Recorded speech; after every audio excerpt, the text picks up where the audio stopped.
araw na pagkahiblay mo sa Pilipinas. Pagkakalan mo, pagkalagakan ang lahat ng sumasampalataya sa iyo. Panginoon, nagpapasalamat kami sa lahat ng biyaya na pinagkaloob mo kina Sir Patrick, Victorino, kay Maria, kay Hilda, kay Susi. Noong panahon sila yung bubuhay pa, kaya dalangin natin na naway pagpuri at nakapagpasalamat siya sa buhay na pinagkaloob mo sa kanila. Panginoon, sana ay matuto kami pangalagaan at pagyamanin ang buhay na pinagkaloob mo sa bawat isa sa amin. Na ang buhay namin ay maigsi at walang kasiyakan. Huwag patnubayan kami ng banal na Espiritu upang kami maging banal.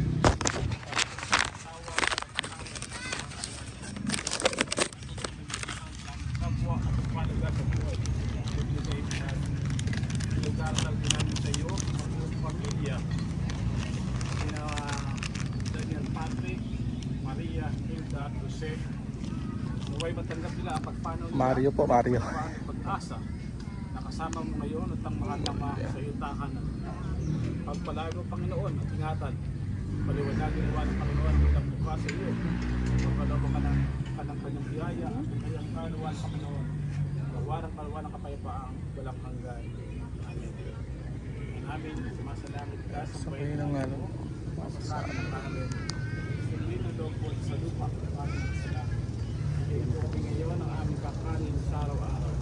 Pagkawarin niyo kami sa aming mga sala. Para lang magpatawad namin sa kakasala sa amin. At huwag mo kami paintulot sa puso. At bigyan niyo kami sa lahat ng masama. Grabe noong Maria, natulungan ng grasya. Ang Panginoon Diyos ay sumasayo. Huwag kang pinagpala sa babaeng lahat. Pinagpala naman yung anak na si Jesus.